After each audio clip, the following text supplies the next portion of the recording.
Thank you all. I know I speak for all of us here on the stage. Leo Ramirez, Pat Soto, Bob Whaling, our dear friend and founding chair, Governor Hunt of North Carolina.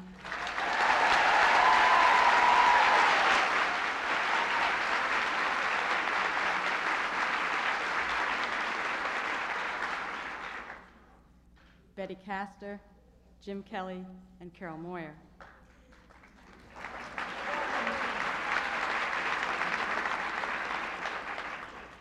And I speak for all the members of the National Board of Directors and the National Board Certified Teachers here when I say, welcome, Mr. President, and thank you.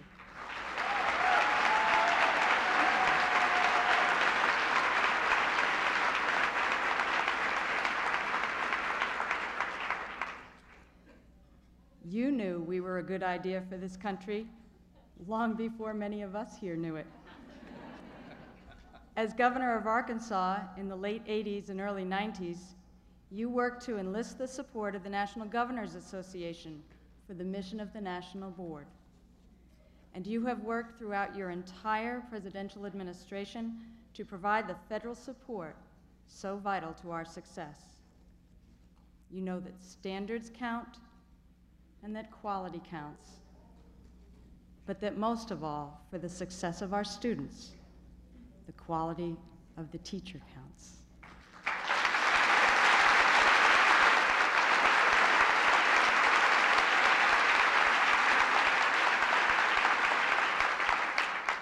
In 1997, Mr. President, you set a goal for us. You said you wanted 100,000 teachers seeking National Board certification in the next 5 years. Well, it's almost 3 years later, and we are well on our way. Each year, we more than double the numbers seeking certification. When you first set that goal, there were just under 600 National Board certified teachers, and the candidate pool was roughly twice that. Today, there are 1,835 National Board certified teachers. This past school year, over 6,000 teachers completed the certification process and are awaiting their results. And now, with over a month and a half left before our sign-up deadline, we already have 5,000 candidates. We anticipate over 10,000 candidates in this school year alone. Add all these together with our original field test candidates and those in pre-candidacy programs, and we expect to have had at least 25,000 teachers seeking certification by the year 2000. If this pattern continues, we will reach the goal you set for us.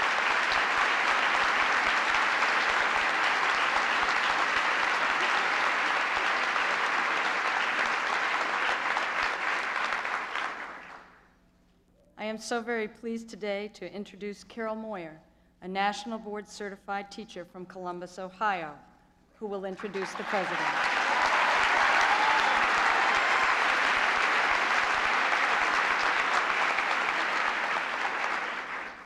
Carol achieved her board certification in 1996 in the field of early childhood generalist. Carol is truly a model teacher, working with our youngest students, 5- and 6-year-olds. She has taught for 32 years in the Columbus Public Schools. You wouldn't believe it, would you?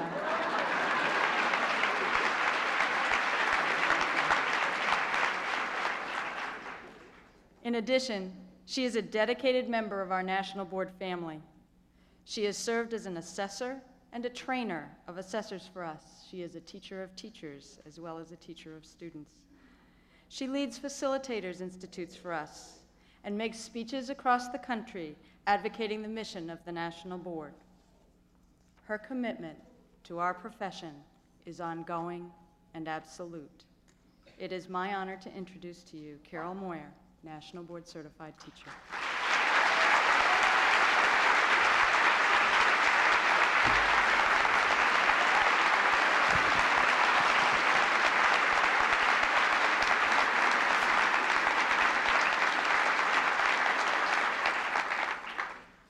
Thank you, Barbara, and good morning, everybody. I am thrilled to be here to introduce the President of the United States of America. And I'm doing this on behalf of all of the 400 or more National Board Certified teachers assembled here today, but not only for us, for all of the 1,835 National Board Certified teachers nationwide.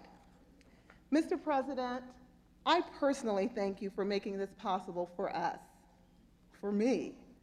After 28 years of teaching, I finally felt like a real professional. Thank you, Mr. President. And as you know, we all have a story. So please let me take a moment to tell mine. I heard of National Board Certification in that 28th year of my career. Believe me, I had no idea what I was getting into. But it sounded like a challenge, so I decided to take it. I heard a lot of negative comments about my pursuit, like, you're nuts. Or, I always thought you were crazy, but now I know it for sure. But the comment that struck me most was, why would you do this at this stage of your career, Carol, when you should be winding down? But you know, I don't believe that dedicated teachers wind down. They just give and give and give and do and do and do.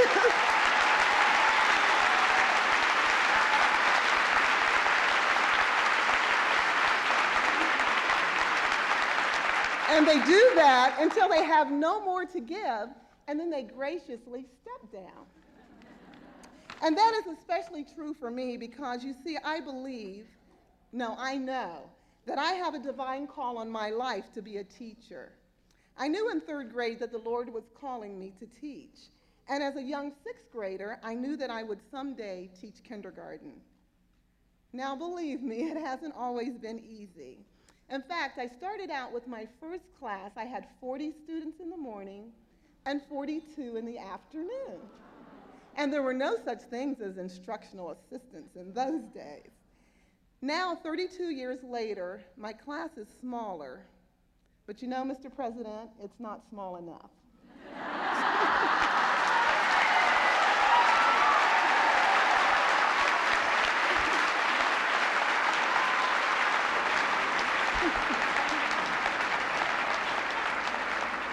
I do not just teach subjects, I teach children. And I must be there to meet the needs of the whole child. If they need a hand to hold, a shoulder to cry on, a listening ear for a story they just typed at the computer, or just a hug, I want to be there for each one of them. So, Mr. President, I personally thank you so much for your efforts to decrease class size. In my city of Columbus, Ohio, that is needed so desperately. I also appreciate the fact that as governor and now still as president, you continue to emphasize teacher quality. In addition, we have a lot of decrepit buildings in Columbus, right, you guys? And I also thank you for your concern for school construction. As you know, the National Board process is a very rigorous one, right? Which includes a few snapshots of our class on videotape. Although it was sometimes difficult to look at myself on tape, the wonderful, innocent nature of those children was so endearing and it came out so clearly. I remember fondly my science video, in which you guys remember that too? In which I was trying to elicit from my kindergartners thoughts about how sound is produced. Their ideas were wonderful. I remember them even to this day, and I especially remember one child who said with authority he knew how sound traveled to his brain. He said, "Oh, I know. The sound comes over here, and it goes in this ear, and it comes right out this one." Mr. President, I am so glad that the voices of educators far and wide have not just gone in one of your ears and come out the other.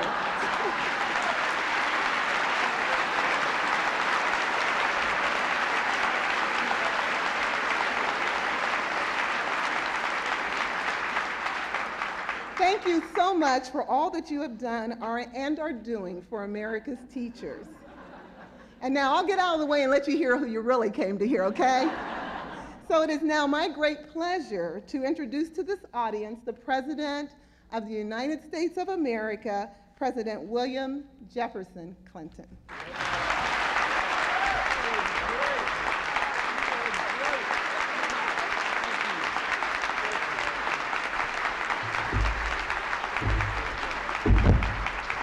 Thank you.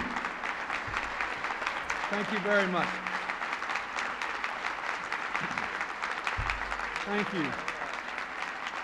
Thank you so much.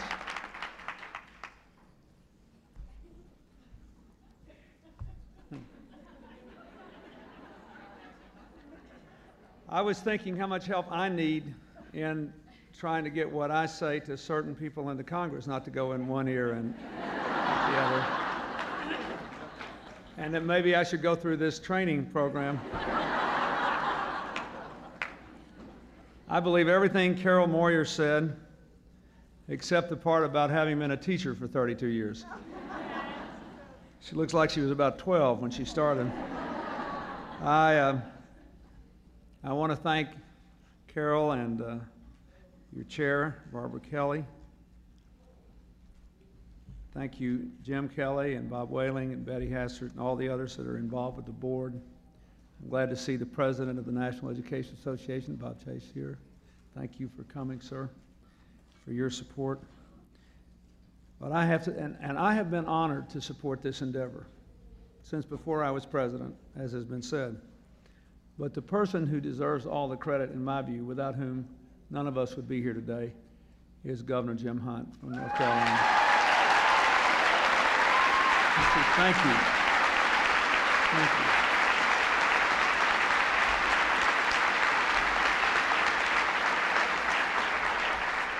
I've told this story before, but I probably wouldn't be here today either, because in 1979, Jim Hunt, who was a far senior governor to me, then decided that I should become the vice chair of the Democratic Governors Association. And then I became the chair. Then I became the youngest former governor in history, but that wasn't his fault. But it was sort of my board certification in national politics that Jim Hunt gave me. So I might not be here as president today if it weren't for him either. This has been a great week for me and for our administration. We celebrated the 5th anniversary of AmeriCorps, our national service program. And we've now had 150,000 young people serve and earn credit for going to college. And it took the Peace Corps about 23 years to have that many volunteers. And so that's been really great.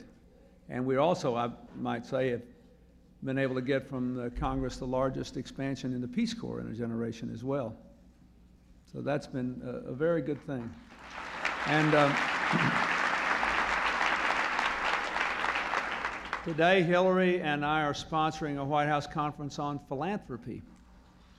And we're going to try to find ways not only to increase the aggregate level of private giving in the aftermath of the vast amounts of wealth that have been generated in our country in the last 7 years, but to target it in the right way, in ways that I hope that will help your children and your concern.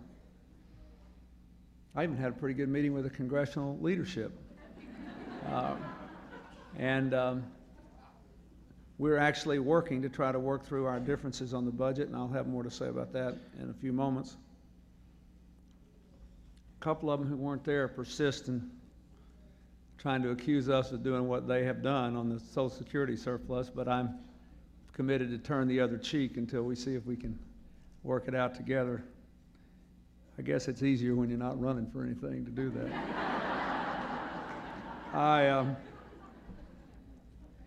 And we had, you might find this interesting as a sort of a prelude to what I want to say. We had, Hillary had this great idea that we should do some special things for the Millennium, that we shouldn't build a big building or anything like that. We should try to preserve as many of our big national treasures as possible, like the Star-Spangled Banner and the Bill of Rights and the Constitution, the Declaration of Independence, all of which are in danger. And so we've been working to raise the funds to do that, that we should go around the country and help people in every community preserve their own piece of our national heritage, that we should have a big, then we should think about the future we want and make a big effort to increase research dollars, which we have done, and that we should sponsor at the White House an unusual set of what she called Millennium evenings, where we would talk about topics that were either important to the last century, the one we're leaving, or important to the next century. It's been an amazing experience, an amazing educational experience. C-SPAN covers all of these. Sometimes CNN takes a big chunk. But the main way by which we communicate with the rest of the country and the rest of the world is through the internet. And at the end of our little programs, we take internet questions. They always come in from all over the world. It's just an amazing experience. We started out with a great professor of American history and constitutional history, Bernard Balin from Harvard, who talked about our past and our institutions and how we got started and how that'll be relevant to the 21st century. We've had all kinds of other fascinating topics. We had the 3 last poet laureates of America come with inner city kids from Washington and just ordinary citizens read poetry and talk about what it meant.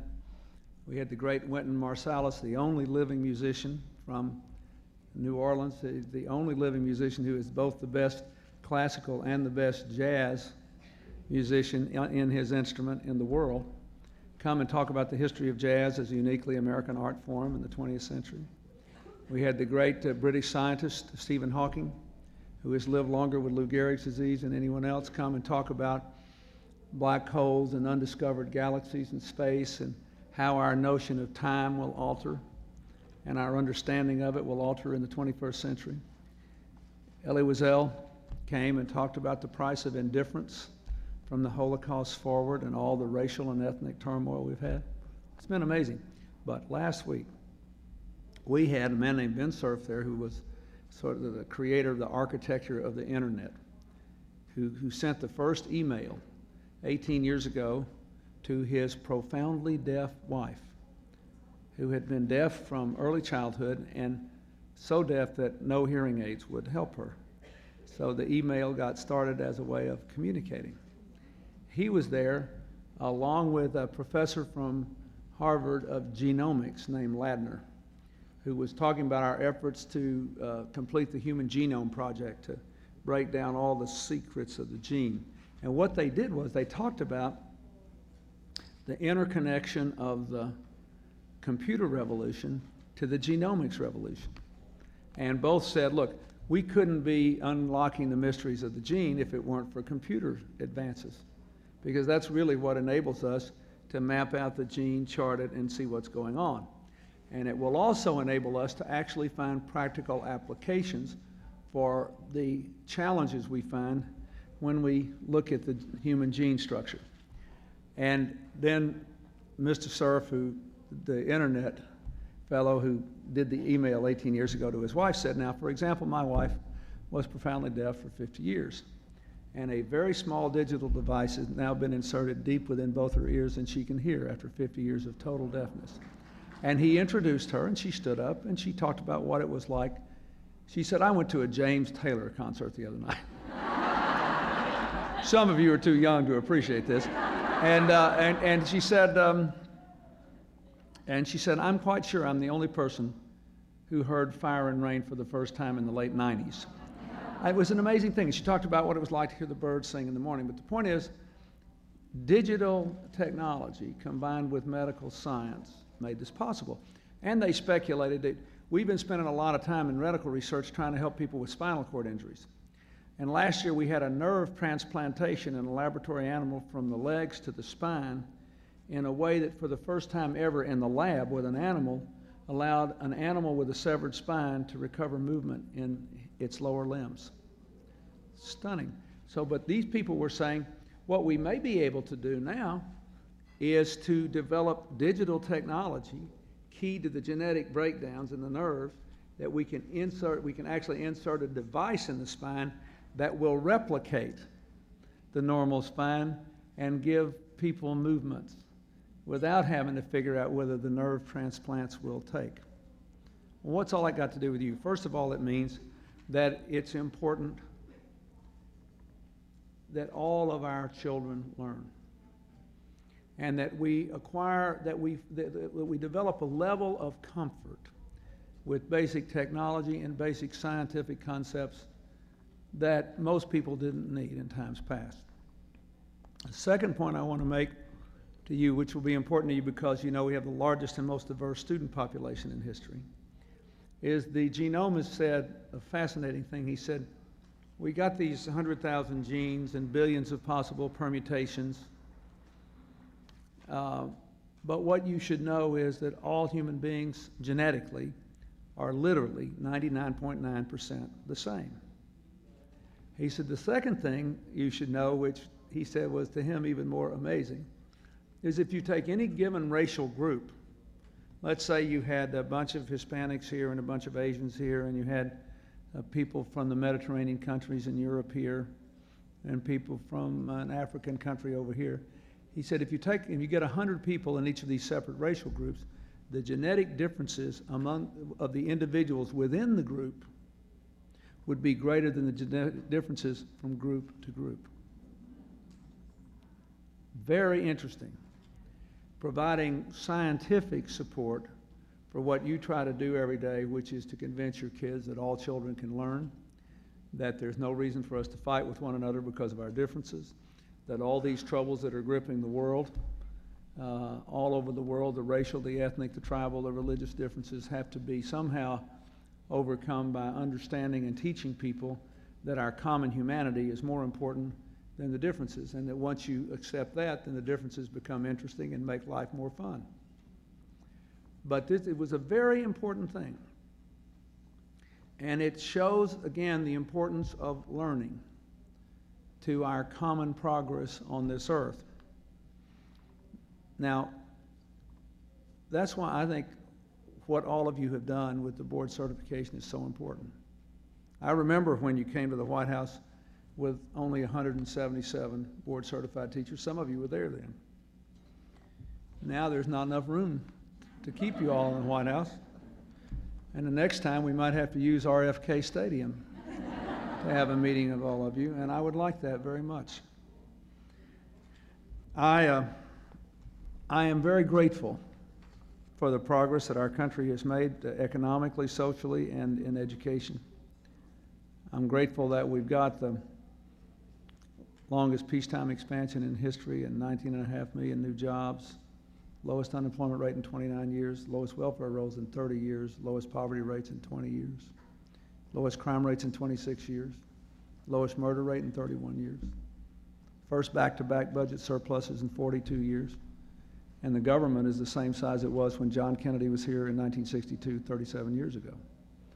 We have worked at this, but it's not enough.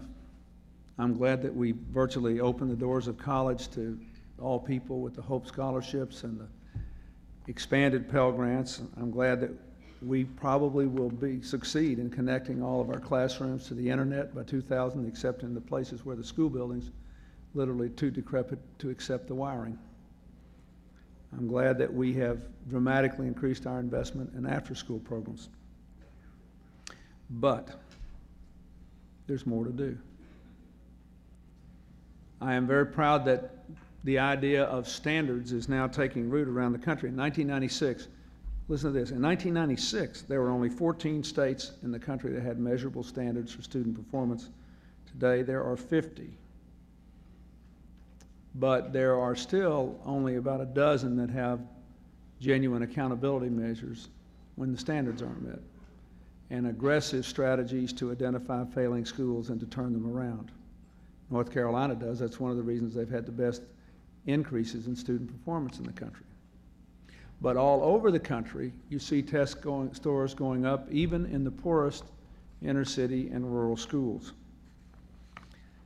Now, I say that, and I gave you all this introductory information to try to set the proper context for the present budget debate.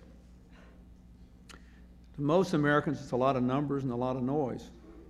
To most Americans, it's the Republicans making the absurd claim that the Democrats want to spend the Social Security surplus, which has nothing to do with anything that's really going on up there.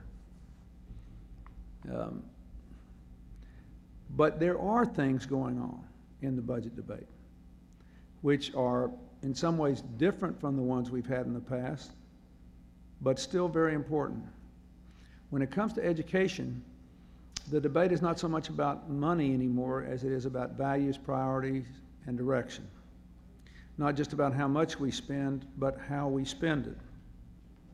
And a big part of this debate is about honoring our obligation to our children and our future. I was glad that you said your classes were smaller, but still not small enough. There are many, many tens of thousands of teachers who can make that statement because we have the biggest class, biggest student load in history. So last year, right before the election, when everybody said, you know, there was so much acrimony in Washington, we could never get anything done, we passed this remarkable education budget that provided funds, more funds for after-school programs, and a big down payment on my commitment for 100,000 more teachers to lower class sizes, first in the early grades, and then when those class size numbers are met, the districts can have the money to use it elsewhere. And it was wonderful. The money we appropriated was enough for about 30,000 of those 100,000 teachers, which is a lot in 1 year. It took us, for example, 5 years to get to our goal of 100,000 police officers. So I look forward to coming back this year and taking the second tranche. Imagine my surprise when the leadership of the Republican Congress, who had gone home and happily campaigned on this, and how it might have been a Republican program because there was no bureaucracy, we just gave the school district some money and they hired the teachers, all of a sudden voted to do away with it. Not only not to expand it above 30,000, but to take away the requirement that the money that was going to the teachers go to them. Now, I don't understand exactly what's going on, but I do intend to stop it if I can, because I think that's a mistake. That's bad educational policy. We need to help the school districts hire more teachers. Last year we agreed, and we should do it again. So one of the things the budget debate's all about is whether we will continue our commitment to help our schools hire 100,000 well-qualified teachers. And we have to reject the idea that we can't raise both the numbers of teachers in the classroom and the standards we hold them to. Our budget invests in improving teacher quality. We know one of the most important factors in a child's educational success is a trained, dedicated, talented teacher. And through your good work, we're adding more and more, and I intend to keep supporting you in every way I can. I wish from the majority in Congress for this program because it's so important. For all the good work you're doing, the fact is 1/4 of all secondary school teachers don't have college majors or even minors in the subjects they teach. Students with the highest minority enrollment have less than a 50-50 chance of having a math or science teacher with a license or degree in the field. Now, we can do better than that, and we have to. I think we should require states and school districts receiving federal funds to stop the practice of allowing children to be taught by uncertified teachers. School districts should do that.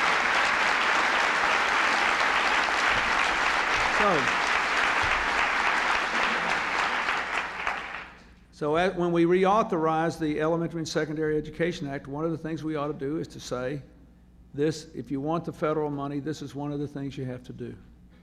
I think it's important. That's one of the things that our debate's all about. But we also have to invest. I've asked Congress to invest in recruiting, training, and supporting high-quality teachers in high-poverty areas. We have offered scholarships to a number of people that go to school and then, in effect, wipe off the cost of their education if they will go into areas where there is a high need. I've asked for an expansion of the Troops for Teachers initiative, which has already helped 3,000 active duty soldiers who were planning to leave the military anyway find rewarding second careers in teaching in our public schools.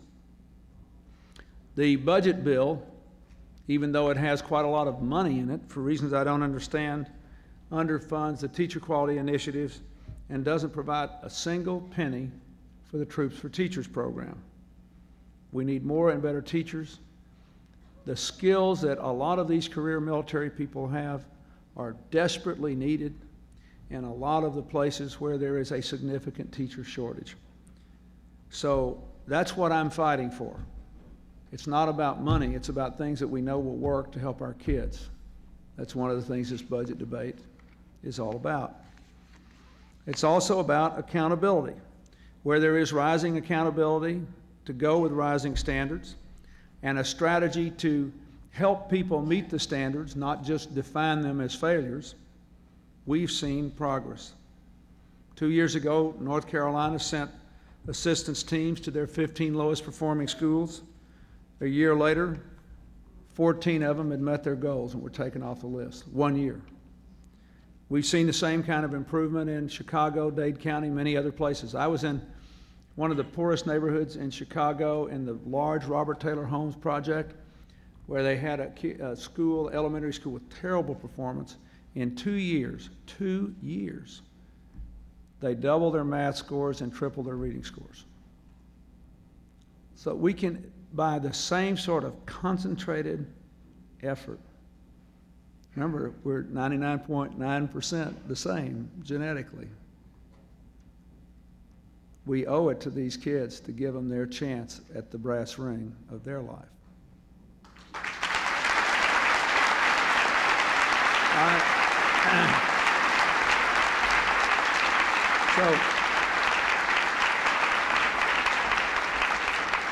Our budget has $200 million to help scales and states and school districts identify, turn around, or shut down the lowest performing schools.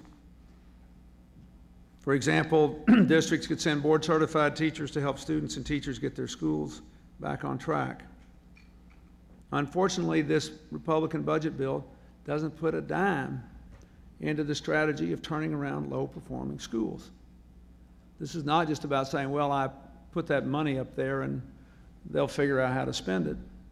If you know what works, based not on what somebody in Washington thinks works, but based on what you prove works at the grassroots level, we have an obligation in a world of limited resources to spend the money on what you have told us and what you have demonstrated to us works. That's what this budget debate's all about.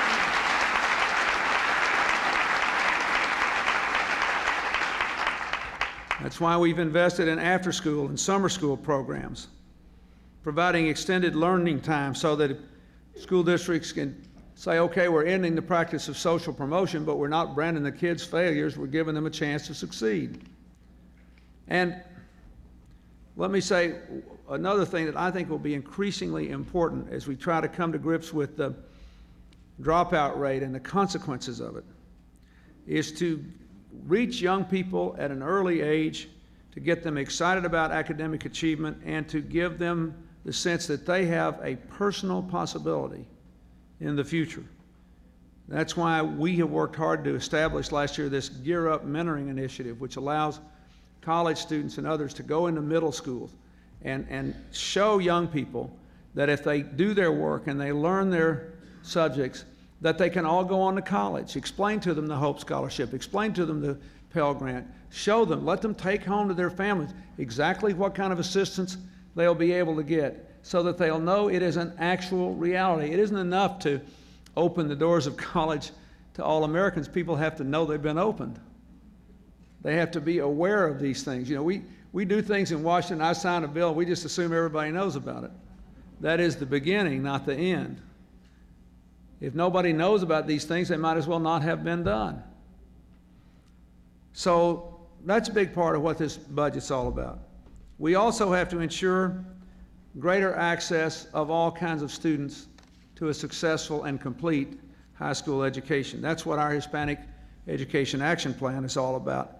That's our fastest growing student group, and the Hispanic dropout rate exceeds 30%. This is a big problem. Last year, for all practical purposes, the African American and white majority high school graduation rates were identical. There was a smidgen of a difference for the first time ever in our history. That's very good. That's very good. I might say that I don't think either one of them are quite high enough, but they're good. They're up in the high 80s%. Our national goal we set 10 years ago was 90% on-time graduation. But that's good. But the Hispanic dropout rate, I think largely rooted in the fact that you've got a lot of first-generation immigrant families whose first language is not English, compounding the fact that a lot of those kids may think they can get out and work for their families because they all just got here. And all first-generation immigrant families, going back 100 years or more, have had a heritage of people of all ages in the family working. But the point is that long-term economic consequences to these children and therefore to their families are far more adverse and far more severe now than they would have been 30 years ago to dropping out. And a 30% dropout rate is simply too high. So one of my problems with this budget bill is that it underfunds the after-school programs, the summer programs. The House bill actually would have shut down the Gear Up program that they created last year and bragged about in the election. And it's way short on the Hispanic education action priorities. So we got to give people the tools they need to succeed. Finally, this was mentioned earlier, but I am still fighting for our bill to build or modernize 6,000 schools. There are too many kids in old school buildings that can't be wired, too many kids in house trailers, and too many school districts that can't undertake the cost of the building program all by themselves. So here's where we are. The good news is that we have, I think, an appropriate amount of money that's been set aside for education. Good news is yesterday we had our voucher debate and the public school side won yesterday. That's the good news.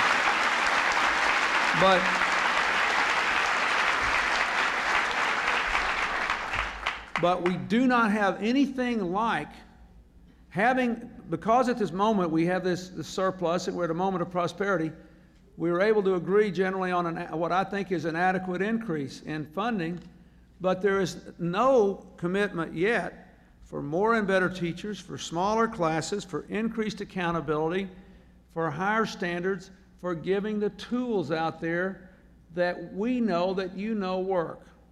So the good news is that the debate is not about dollars, but the more important news is it is very much about direction. It is very much about direction.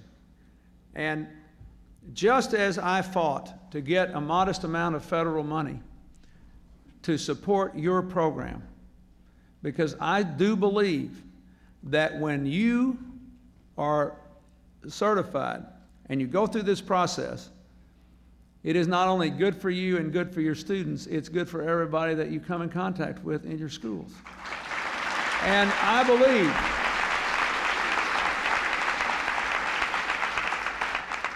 we were talking about, now you can see on the near horizon 25,000 of you. The reason I said 100,000, that I wanted at least 100,000 board certified teachers is I do believe when you are dense enough, when there is one of you in every school building in America, there will be an exponential increase in your impact, that it will change the whole culture of virtually every school. And your skills and what you learn and how you will impart it to your colleagues will then be exploding, echoing across the country in a way that will embrace all the children in all our schools. But if you believe in what you've done, then I ask you to also believe in this and help us say, okay, to the Congress, thank you very much for not trying to cut out the money anymore. That's a big first step. But it does matter how you spend it. And we're not trying to micromanage the schools. Dick Riley's gotten rid of 2/3 of the paperwork requirement on states and local school districts. We have scrapped more rules and regulations than all the previous administrations who railed about the federal government put together. But what we have not done is to abandon our responsibility to take the research and the reports from the grassroots level and say if we're going to spend this money, since it's limited, we have to spend it in ways that it will have the highest impact. More teachers, higher standards, the tools that you need to do what you're out there trying to do. So I ask you to support it and help us, and I think we'll prevail. Thank you, and God bless you.